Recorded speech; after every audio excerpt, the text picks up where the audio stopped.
জুলাই সনদের নামে মানুষকে বিভ্রান্ত করে দেশে গোলযোগ তৈরির চেষ্টা করা হচ্ছে, বগুড়ার জনসভায় বললেন প্রধানমন্ত্রী। সতর্ক থাকতে জনগণের প্রতি আহ্বান। এসএসসি পরীক্ষা শুরু হচ্ছে সকালে, কোনো দুষ্টচক্র ব্যাঘাত ঘটাতে চাইলে ব্যবস্থা, হুঁশিয়ারি শিক্ষামন্ত্রীর। পরীক্ষা ভীতি দূর করতে চায় সরকার, জানালেন উপদেষ্টা। জ্বালানি সংগ্রহ এখনো ভোগান্তি, দীর্ঘক্ষণ অপেক্ষার পরও মিলছে না পর্যাপ্ত। জ্বালানি তেল নিয়ে সংসদে উত্তপ্ত আলোচনা।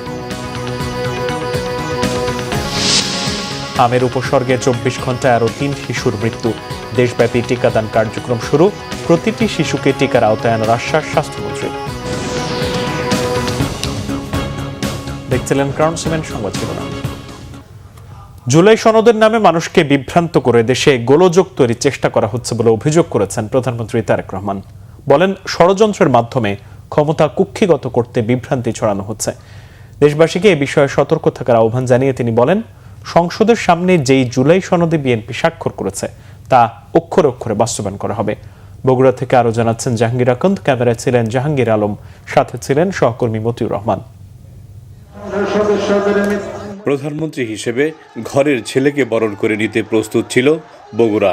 নির্বাচনের পর প্রধানমন্ত্রী হিসেবে প্রথম বগুড়া সফর তারেক রহমানের। তার সফর ঘিরে উচ্ছ্বসিত নেতাকর্মীরা বৈশাখের ঘরতাপ এবং তীব্র গরম উপেক্ষা করে দুপুরের আগে থেকেই বগুড়া শহর ও জেলার বিভিন্ন প্রান্ত থেকে নেতাকর্মীরা আসতে থাকেন আলতাফুন্নেসা খেলার মাঠে।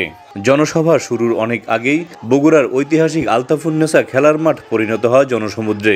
রং বেরঙের ব্যানার ফেস্টুন নিয়ে জনসভায় যোগ দেন নেতাকর্মীরা। সন্ধ্যা 6টার দিকে সমাবেশস্থলে পৌঁছান প্রধানমন্ত্রী তারেক রহমান। উচ্ছ্বসিত জনতা তাকে অভিবাদন জানায়। তিনিও হাত নেড়ে উপস্থিত জনতাকে শুভেচ্ছা জানান। প্রধান অতিথির বক্তব্যে তারেক রহমান বলেন, বিএনপি সত্যিকার অর্থে সংস্কার চায়, আর তাই স্বৈরাচারের আমলে কেউ যখন সংস্কারের শব্দটি উচ্চারণ করার সাহস করেনি, বিএনপি তখন সংস্কারের জন্য 31 দফা দিয়েছিল। এই সংস্কার প্রস্তাব বিএনপি দেশের সামনে, জনগণের সামনে উপস্থাপন করেছিল। বাংলাদেশের আর কোন রাজনৈতিক দল, বিএনপি ছাড়া অন্য রাজনৈতিক দল সংস্কারের শব্দটিও তখন উচ্চারণ করেনি, স্বৈরাচারের ভয়।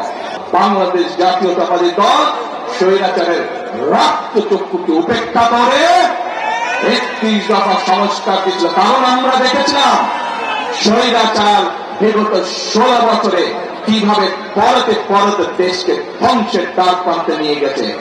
প্রধানমন্ত্রী বলেন, যারা জুলাই সনদ নিয়ে মানুষকে বিভ্রান্ত করতে চাচ্ছে তারা 71-এ দেশের অস্তিত্বেই বিশ্বাস করেনি, তাই তাদেরকে আর বিশ্বাস করা যায় না। বলেন, বিএনপি জুলাই সনদ বাস্তবায়নে প্রতিজ্ঞাবদ্ধ। যারা দেশের মানুষকে বিভ্রান্ত করতে চাচ্ছে, জুলাই সনদ নিয়ে বিভ্রান্ত করতে চাচ্ছে, প্রিয় ভাই বোনেরা, তারা তো এই দেশের স্বাধীনতাতেই বিশ্বাস করেনি, এই দেশের অস্তিত্বেই তারা বিশ্বাস করেনি। প্রিয় ভাই বোনেরা, যে দেশের অস্তিত্বেই তারা বিশ্বাস করে না, তাদেরকে কি বিশ্বাস করা যায়? তাদেরকে বিশ্বাস করা যায় না।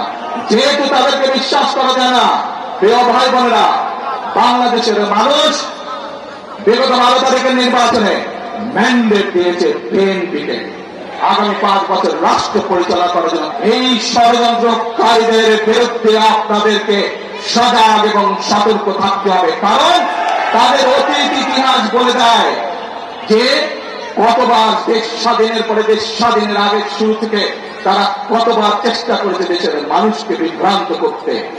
গুপ্ত ষড়যন্ত্রকারীরা আবার ষড়যন্ত্র শুরু করেছে জানিয়ে জনগণকে সজাগ থাকার আহ্বান জানান প্রধানমন্ত্রী। এই দেশ শহীদ জিয়া যুদ্ধ করে স্বাধীনতার ডাক দিয়ে যুদ্ধ করে স্বাধীন করেছিলেন। এই দেশ বাংলাদেশের গণতান্ত্রিকামী মানুষের দেশ। এই দেশ যারা 1971 সালে স্বাধীনতা বিশ্বাস করে, তাদের দেশ এই বাংলাদেশ। নির্বাচনী ওয়াদা বাস্তবায়নে বিএনপি ইতিমধ্যে কাজ শুরু করেছে জানিয়ে তারেক রহমান বলেন, জনগণের রায়ের মাধ্যমে বিএনপি ক্ষমতায় এসেছে। জনগণকে সাথে নিয়ে বিএনপি তার নির্বাচনী ওয়াদা পূরণ করবে। প্রধানমন্ত্রী বললেন, দেশের জনগণকে সঙ্গে নিয়ে উন্নয়ন করতে চায় সরকার, সেজন্য দেশবাসীকে সরকারের সঙ্গে থাকার আহ্বান জানান প্রধানমন্ত্রী। জাহাঙ্গীর আকন্দ, বাংলা ভিশন, গাবতলী, বগুড়া। এর আগে সোমবার বগুড়ায় বিভিন্ন কর্মসূচিতে অংশ নেন তারেক রহমান। ন্যায় বিচারের ক্ষেত্রে প্রধানমন্ত্রী আর একজন সাধারণ নাগরিকের মধ্যে কোনো বিভেদ করা হবে না, বাংলাদেশে এমন বিচার ব্যবস্থা গড়ে তোলার প্রতিশ্রুতি দিয়েছেন তিনি।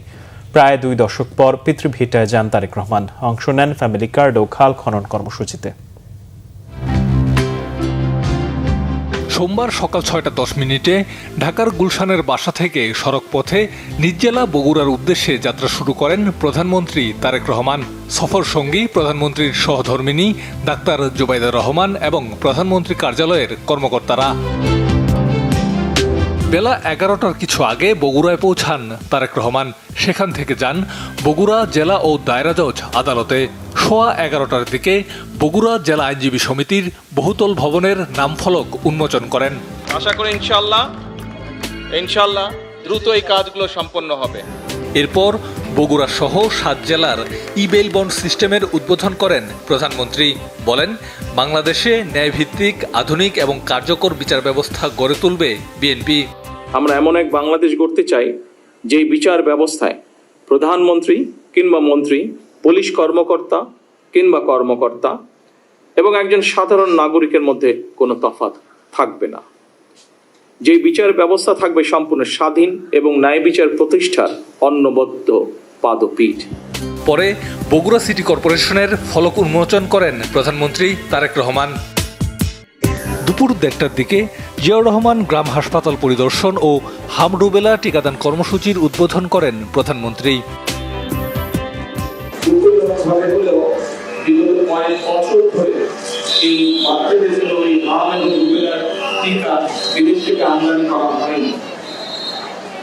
যাদের দায়িত্ব ছিল এই কাজটি করা, তারা এই কাজটিকে সঠিকভাবে সম্পন্ন করেনি তাদের দায়িত্ব। তার ফলে দুঃখজনকভাবে অনেকগুলো শিশু প্রাণ ঝরে গিয়েছে। এটি একটি অত্যন্ত গুরুতর অপরাধ। বিকাল 2:45টায় বাগবাড়ি শহীদ জিয়া ডিগ্রি কলেজ মাঠে ফ্যামিলি কার্ড বিতরণ কার্যক্রমের উদ্বোধন করেন তারেক রহমান। এ সময় ফ্যামিলি কার্ড গ্রহীতা 911 জনের অ্যাকাউন্টে টাকা পৌঁছে দেওয়া হয়। বাংলাদেশের 23টা উপজেলাতে আমরা এই মাসের ভিতরে 30 তারিখের ভিতরে আমরা মায়েদের হাতে ফ্যামিলি কার্ড পৌঁছে দিব এবং ইনশাআল্লাহ আগামী 5 বছরের মধ্যে আমরা দেশে প্রায় 4 কোটি পরিবার আছে। আমরা চেষ্টা করব ম্যাক্সিমাম পরিবারের মায়েদের কাছে, গৃহিণীদের কাছে, নারী প্রধান যে আছে পরিবার, তার কাছে এই ফ্যামিলি কার্ড আমরা পৌঁছে দেওয়ার চেষ্টা করবো ইনশাআল্লাহ আগামী 5 বছরের মধ্যে। এরপর তারেক রহমান যান নিজ পৈতৃক বাড়ি বাগবাড়ি গ্রামের জিয়াবাড়িতে। এরপর নিজ হাতে মাটি কেটে বগুড়ার গাবতলী উপজেলার চৌকিরদহ খালের পুনঃখনন কার্যক্রমের উদ্বোধন করেন প্রধানমন্ত্রী তারেক রহমান। এছাড়াও বিভিন্ন কর্মসূচিতে অংশগ্রহণ শেষে আজই ঢাকা ফিরবেন প্রধানমন্ত্রী। নাবিল জাহাঙ্গীর, বাংলা ভিশন। সকালে শুরু হচ্ছে এসএসসি ও সমমানের পরীক্ষা। এবার পরীক্ষার্থী 18,57,000-এর কিছু বেশি। এদিকে শিক্ষামন্ত্রী আনোয়ার ইহসানুল হক মিলন বলেছেন, কোনো দুষ্টচক্র পরীক্ষার ক্ষতি সাধন করতে চাইলে ব্যবস্থা নেওয়া হবে। জানান, পরীক্ষার সময় কেন্দ্রে লোডশেডিং না করতে বিদ্যুৎ বিভাগকে অনুরোধ জানানো হয়েছে। রিপোর্ট রিশান নাসরুলের। মঙ্গলবার থেকে দেশ জুড়ে শুরু হচ্ছে এসএসসি ও সমমানের পরীক্ষা। এবারের পরীক্ষা আয়োজনে সরকারের প্রস্তুতি ও বিভিন্ন বিষয় নিয়ে সোমবার সচিবালয়ে সংবাদ সম্মেলন করে শিক্ষা মন্ত্রণালয়। সংবাদ সম্মেলনে শিক্ষামন্ত্রী বলেন, পরীক্ষার ব্যাপারে কোনো অনিয়ম মেনে নেওয়া হবে না। জানান, পরীক্ষা শেষে 60 দিনের মধ্যেই রেজাল্ট প্রকাশের চেষ্টা থাকবে সরকারের। এবার পরীক্ষাটি যদি কেউ কোনো রকম দুষ্টচক্র কোনো ক্ষতি সাধন করতে চায়, তাদের আইনের আওতায় সোপর্দ করার ব্যবস্থাটি এই আইনে সন্নিবেশিত করা হয়েছে। পাবলিক পরীক্ষা অ্যাক্ট 1980 যেটা রয়েছে, সেটাকে আমরা কয়েকদিনের মধ্যেই এটা ল মিনিস্ট্রিতে ভেরিংয়ের জন্য আছে, এটা আমাদের হয়ে যাচ্ছে। অর্থাৎ ওইটাতে মানে 1980 অ্যাক্টে ডিজিটাল ক্রাইমের কথা ছিল না, সেগুলি ইনক্লুড করা হয়েছে। পরীক্ষার সময় বিদ্যুৎ থাকতে হবে, এই ব্যবস্থাটি আমরা যথোপযুক্ত কর্তৃপক্ষকে আমরা চিঠি দিয়ে আবেদন করেছি। ব্রিফিংয়ে উপদেষ্টা মাহাদি আমিন বলেন, এবারের এসএসসি পরীক্ষার্থীদের শিক্ষাজীবনে করোনা ও জুলাই আন্দোলনের প্রভাবের বিষয়টি সরকারের বিবেচনা রয়েছে।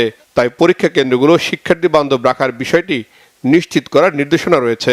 ছাত্রছাত্রীদের মন থেকে পরীক্ষা ভীতি নামক শব্দটি দূর করতে চায়, সাথে সাথে সম্মানিত অভিভাবকদেরও আশ্বস্ত করতে চায় যে আপনারাও আপনাদের সন্তানদের নিয়ে অকারণে আতঙ্কিত হবে না। এবারের এসএসসি পরীক্ষা তাদের জীবনের প্রথম এবং পূর্ণ সিলেবাসে পাবলিক পরীক্ষা।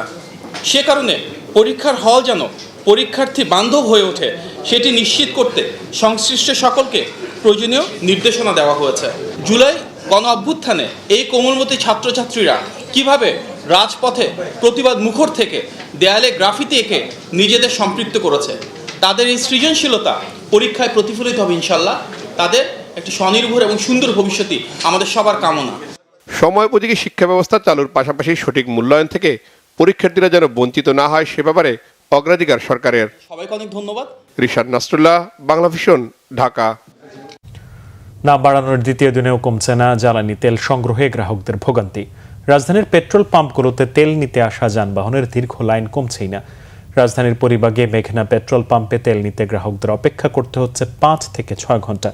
গ্রাহকদের এই দীর্ঘ লাইন শাহবাগ বাংলাদেশ মেডিকেল হয়ে মোতালিব প্লাজা পর্যন্ত বিস্তৃত। ভোর ৪টায় লাইনে এসে দুপুর 12:15টার দিকে তেল নিতে দেখা যায় প্রাইভেট কার চালকদের। আর মোটরবাইক চালকরাও সকাল 8:30টায় লাইনে দাঁড়িয়ে দুপুর 12:15টা নাগাদ তেল পেয়েছেন। দাম বাড়ানোর পরও সব পাম্পে তেল সরবরাহ না থাকায় ক্ষুব্ধ গ্রাহকরা। এসবের জন্য অব্যবস্থাপনাকে দায়ী করে দ্রুত কার্যকর পদক্ষেপের দাবি জানিয়েছে তারা। জ্বালানি সংকট ও মূল্য বৃদ্ধি নিয়ে সোমবারও উত্তাপ ছড়িয়েছে সংসদে। বিরোধী দলীয় নেতা ডাক্তার শফিকুর রহমান বলেন, মানুষ তেলের জন্য হাহাকার করলেও সরকার সংসদে যে তথ্য দিচ্ছে তার সাথে বাস্তবের মিল নেই। বিষয়টি নিয়ে বিরোধী দলীয় নেতার সঙ্গে বিতর্কে জড়ান স্বরাষ্ট্রমন্ত্রী। জিয়াউল হক সবুজের রিপোর্ট। সোমবার ডেপুটি স্পিকার ব্যারিস্টার কায়সার কামালের সভাপতিত্বে শুরু হয় সংসদ অধিবেশন। নির্ধারিত প্রশ্নোত্তর পর্বে রুমিন ফারহানা জানান, স্বরাষ্ট্রমন্ত্রীর আশ্বাসের পরও বন্ধ হয়নি মব কালচার। জ্বালানি তেলের মজুত ও মূল্যবৃদ্ধির প্রভাব সম্পর্কে বাণিজ্য মন্ত্রীর কাছেও প্রশ্ন রাখেন তিনি। বাংলাদেশের মূল্যস্ফীতি বহুদিন ধরেই ডাবল ডিজিটে ছিল, এখন সেটা 9% কিছু উপরে, খাদ্যদ্রব্য বিশেষ করে। এই মূল্যস্ফীতি নিয়ন্ত্রণে আমাদের মাননীয় মন্ত্রী কোনো পদক্ষেপ নেবেন কিনা এবং নিলে সেটি কি? ডিজেলের ক্ষেত্রে 100 টাকার ডিজেলকে আমরা 115 টাকায় নিয়েছি, 15%। সেইভাবে যদি আপনি পরিবহনের ক্ষেত্রে চিন্তা করেন, 200 কিলোমিটার একটা বাস রান করার জন্য তার কম বেশি 25-30 লিটারের মতো ডিজেল লাগে। এই 30 লিটার ডিজেলের ক্ষেত্রে 450 টাকার মূল্য বৃদ্ধি হয়েছে। এই 30 লিটার মূল্যের অভিঘাতটা পড়বে 10,000 কেজি পণ্যের উপরে। তার মানে এমনি শুনলেই যেটা মনে হয় যে জ্বালানির মূল্য বৃদ্ধি পেয়েছে, কিন্তু আমরা যদি পরিবাহিত পণ্যের ইউনিটের ভিত্তিতে হিসাব করি তাহলে সেই বৃদ্ধিটা ওরকম মূল্যস্ফীতির জন্য ওইরকম মানে মূল্যস্ফীতির ঘটানোর মতো উদ্দীপক কিছু না, ওরকম কোনো এলিমেন্ট না। এ বিষয়ে অধিবেশন মুলতবি রেখে সংসদে আলোচনার প্রস্তাব দেন বিরোধী দলীয় নেতা ডাক্তার শফিকুর রহমান। দেশের সংকটে সংসদে চুপ থাকা দুর্ভাগ্যজনক বলেও মন্তব্য করেন তিনি। আপনি বিবৃতির কথা বলেছেন, তিনি যে বিবৃতি দিয়েছেন আমি বাস্তবের সাথে এর কোনো মিল খুঁজে পাইনি। তা সেই বিবৃতি দিয়ে কি হবে?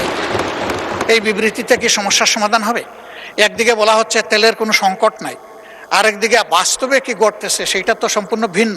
যদি আমাদের নোটিশগুলো এইভাবে কোনোটাই আলোচনায় না আসে, যদি বিবেচনায় না নেন, তাহলে মাননীয় স্পিকার এখানে থাকবো কেন? কি জন্য এসেছি? জনগণ তো তাদের প্রয়োজনে আমাদেরকে পাঠিয়েছে, আমাদের প্রয়োজনে তো এখানে আসেনি। মাননীয় মন্ত্রী 300 বিধিতে বিবৃতি দেওয়ার পরে দীর্ঘ বিবৃতি দিয়েছেন, সেটা জাতির সামনে পরিষ্কার। এবং আমাদের দেশে জ্বালানি তেল এবং গ্যাসের কোনো সংকট নেই, সেটা আমরা পরিসংখ্যান দিয়ে আমরা দেখিয়েছি, মাননীয় মন্ত্রী দেখিয়েছেন। আমরা মনে করি এটা 71 বিধিতে নোটিশ দিলে, নোটিশ গৃহীত হলে মাননীয় মন্ত্রী তার প্রেক্ষিতে একটা বিবৃতি দিবেন এবং একটা সম্পর্ক প্রশ্ন করা যায়। এদিকে একের পর এক হামলায় নিজের প্রাণনাশের হুমকি জানিয়ে সংসদীয় কমিটি গঠনের আহ্বান জানান নোয়াখালী 6 আসনের এমপি হান্নান মাসুদ। এটা আমার হাহাকারও বলতে পারেন, কারণ আমি মামলা দিয়ে জিডি করে এখন পর্যন্ত মাননীয় সদস্য পাচ্ছি না। এদিন সংসদে নিজ এলাকার উন্নয়ন এবং জনস্বার্থ সংশ্লিষ্ট বিষয় তুলে ধরেন অন্য সংসদ সদস্যরা। অটোরিকশা এবং সিএনজি টোল মুক্ত করা হবে কি না সেটি আমরা জানতে চাই। এটা চাঁপাইনবাবগঞ্জবাসীর দীর্ঘদিনের দাবি। জিয়াউল হক সবুজ, বাংলা ভিশন, ঢাকা। আপনি প্রশ্নোত্তর। হাম সংক্রমণ মোকাবিলায় সারা দেশে বিশেষ টিকাদান কর্মসূচি শুরু হয়েছে। পুরো বছর জুড়ে এই ভ্যাকসিন প্রোগ্রাম নিয়মতান্ত্রিকভাবে চলবে বলে জানিয়েছেন স্বাস্থ্যমন্ত্রী সরদার সাখাওয়াত হোসেন। এই কার্যক্রমে সহযোগিতা করছে যুক্তরাষ্ট্র। রাজধানীতে একটি স্কুলে টিকা কার্যক্রমে যোগ দেন মার্কিন রাষ্ট্রদূত ব্র্যান্ড ক্রিস্টেনসেন। এদিকে গত 24 ঘন্টায় হামে আরও 3 শিশুর মৃত্যু হয়েছে। আরও জানাচ্ছেন সৈকত সাদিক।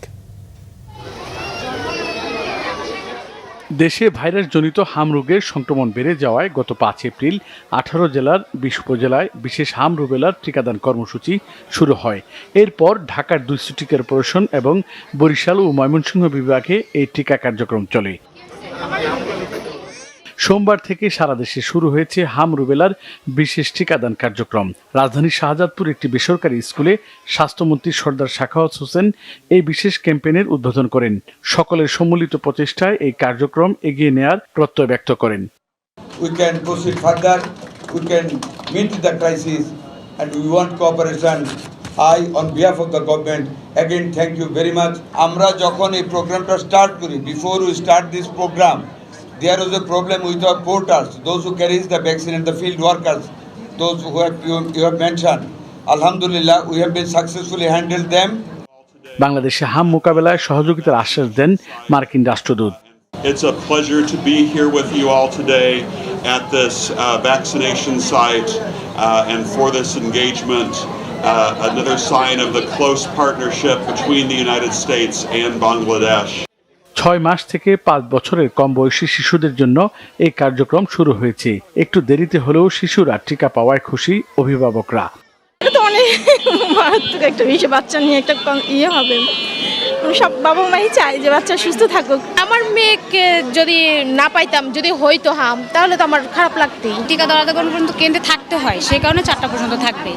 স্বতঃস্ফূর্তভাবে শিশুদের টিকা কেন্দ্রে নিয়ে আসছেন বাবা মারা। সৈকত সাদিক, বাংলা ভিশন, ঢাকা। রাজধানীর আগারগাঁওয়ের মুক্তিযুদ্ধ জাদুঘর পরিদর্শন করেছেন মুক্তিযুদ্ধ বিষয়ক মন্ত্রী আজম খান এবং প্রতিমন্ত্রী শেখ হোসেন। দুপুরে তারা জাদুঘর প্রাঙ্গণে গেলে জাদুঘরের ট্রাস্টি ও সংশ্লিষ্ট কর্মকর্তারা তাদের উষ্ণ অভ্যর্থনা জানান। পরিদর্শনের শুরুতেই মন্ত্রী প্রতিমন্ত্রী জাদুঘরের প্রবেশমুখে স্থাপিত শিখা অনির্বাণ অগ্নি ভাস্কর্যের বেদিতে পুষ্পস্তবক অর্পণ করেন। সেখানে কিছুক্ষণ নীরবতা পালনের পর মহান মুক্তিযুদ্ধে আত্মদানকারী সকল শহীদের স্মৃতির প্রতি শ্রদ্ধা জানান তারা। পরে তারা জাদুঘরের বিভিন্ন গ্যালারি ঘুরে দেখেন। জাদুঘরে কর্মরত সদস্যরা মন্ত্রী ও প্রতিমন্ত্রীকে জাদুঘরের দেয়ালে খোদাই করা বিভিন্ন দর্শনীয় ফলক এবং সেগুলোর ঐতিহাসিক প্রেক্ষাপট সম্পর্কে ধারণা দেন। মন্ত্রী ও প্রতিমন্ত্রী অত্যন্ত মনোযোগের সাথে মুক্তিযুদ্ধের দুর্লভ আলোকচিত্র, দলিলপত্র এবং বীর মুক্তিযোদ্ধাদের ব্যবহৃত বিভিন্ন স্মারক পর্যবেক্ষণ করেন।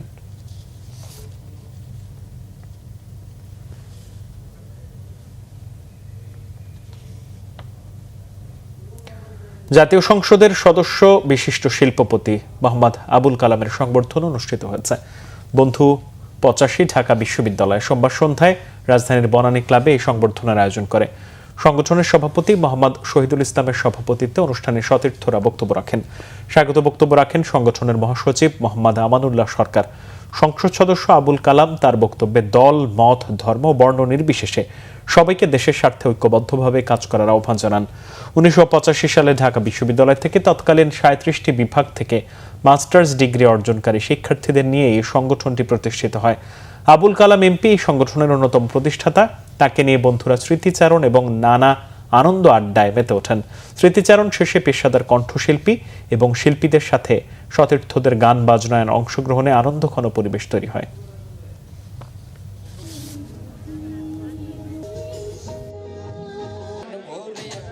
সংবাদ শেষ করব ক্রাউন সিমেন্ট শিরোনামগুলো আরো একবার জানিয়ে। জুলাই সনদের নামে মানুষকে বিভ্রান্ত করে দেশে গোলযোগ তৈরির চেষ্টা করা হচ্ছে, বগুড়ার জনসভায় বললেন প্রধানমন্ত্রী। সতর্ক থাকতে জনগণের প্রতি আহ্বান। এসএসসি পরীক্ষা শুরু হচ্ছে মঙ্গলবার। কোনো দুষ্টচক্র ব্যাঘাত ঘটাতে চাইলে ব্যবস্থা, হুঁশিয়ারি শিক্ষামন্ত্রীর। পরীক্ষা ভীতি দূর করতে চায় সরকার, জানালেন উপদেষ্টা। জ্বালানি সংগ্রহে এখনো ভোগান্তি, দীর্ঘক্ষণ অপেক্ষার পরও মিলছে না পর্যাপ্ত। জ্বালানি তেল নিয়ে সংসদে উত্তপ্ত আলোচনা। হামের উপসর্গে 24 ঘন্টায় আরো 3 শিশুর মৃত্যু। দেশব্যাপী টিকাদান কার্যক্রম শুরু। প্রতিটি শিশুকে টিকার আওতায় আনার আশ্বাস স্বাস্থ্যমন্ত্রীর। এই ছিল এখনকার মতো। পরের সংবাদ সকাল 7:30টায় দেখার আমন্ত্রণ রইল। এতক্ষণ সাথে থাকায় সবাইকে ধন্যবাদ।